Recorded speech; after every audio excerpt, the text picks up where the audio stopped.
bienvenue sur ma chaîne. Aujourd'hui, dans cet nouvel épisode, on va résoudre un exercice d'analyse fonctionnelle, exactement sur les opérateurs compacts. Tout d'abord, je vous donne l'énoncé d'exercice. Exercice, soit l'ensemble des fonctions de classe C1 qui est défini de l'intervalle fermé 0,1 dans lui-même, muni de la norme infinie. La norme infinie de f est égale au sup de valeur absolue de f de t avec t appartenant à l'intervalle fermé 0,1. On définit l'application t qui est définie de E à valeur dans R. Pour chaque f, on associe t de f qui est égal à f de alpha avec alpha appartenant à l'intervalle fermé 0,1.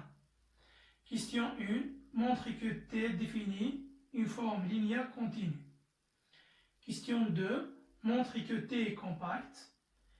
Question 3. Déduire que l'ensemble S, qui est égal à l'ensemble des fonctions f qui appartiennent à E, tel que f de 0 est égal à 0, est fermé dans E.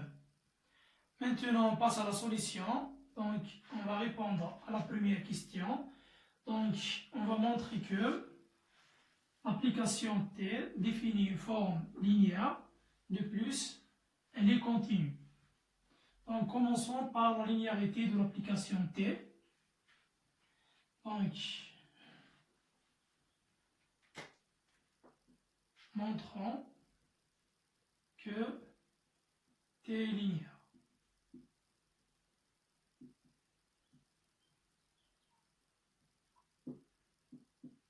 Donc, pour cela, je prends deux éléments, donc soit f, g, appartenant à E, et un scalaire, lambda, appartenant à R. Et montrons que t, lambda, f plus g, est égal à lambda t de f, plus t de g.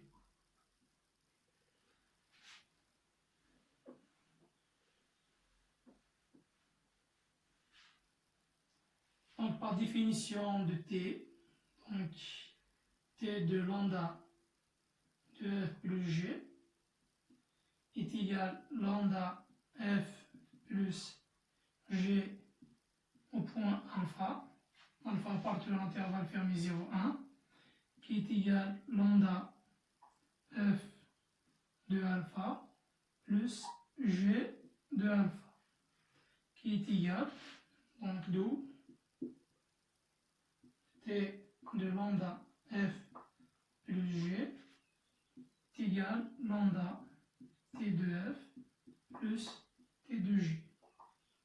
D'où la linéarité de l'application t. Maintenant, on va montrer que l'application t est continue. Donc, montrons que l'application t est continue. Montrons que l'opérateur t est continu. Montrons que t est continu.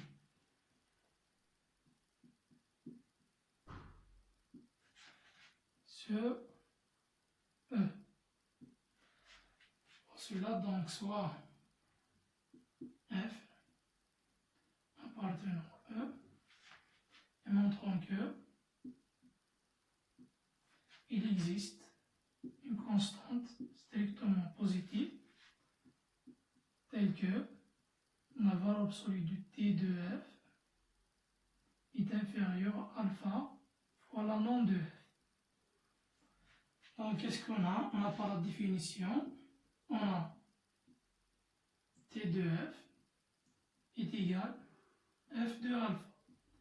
Donc je mets ici valeur absolue, valeur absolue, valeur absolue.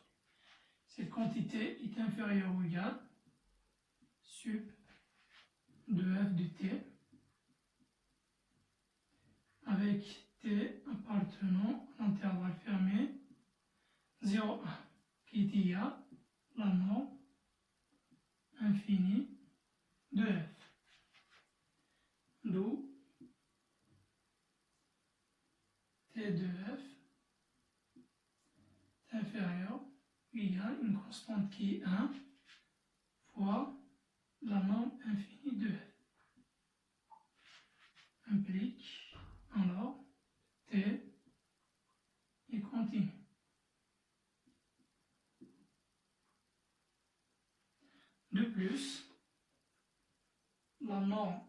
l'opérateur T est inférieur ou égal à 1. Maintenant, on passe à la compacité de l'opérateur T. On peut le démontrer par deux méthodes différentes. La première méthode, c'est l'application de théorème d'Ascoli. Mais dans cet exercice, on ne va pas appliquer théorème d'Ascoli, mais on va appliquer la proposition de rang fini. Donc, montrons que l'opérateur T est de rang fini. Donc, qu'est-ce qu'on a? On a T de F est égal à F de alpha. Donc, la dimension de l'image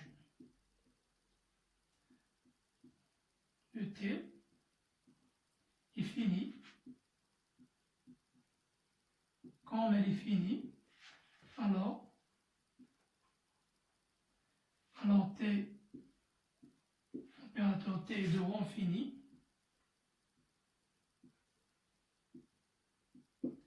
Alors, elle est compacte.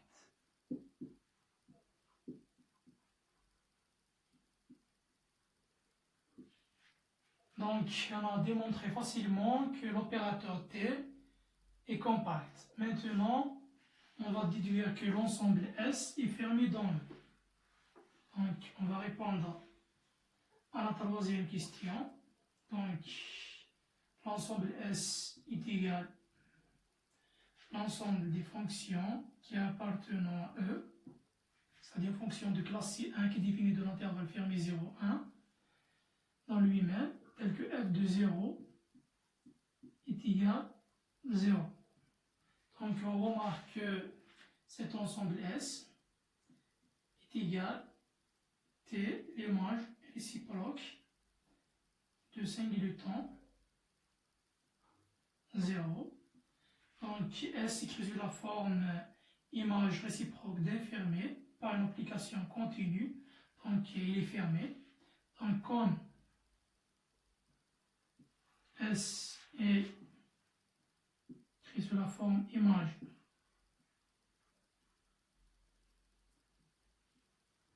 réciproque,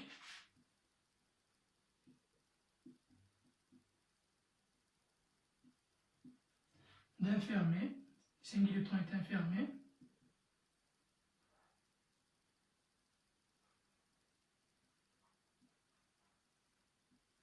par une application continue. On a démontré déjà l'opérateur T est continu. Donc, par une application continue. Donc, S est fermé dans ce que fallait démontrer. Donc, on a terminé l'exercice. Je vous laisse à la prochaine vidéo. À bientôt.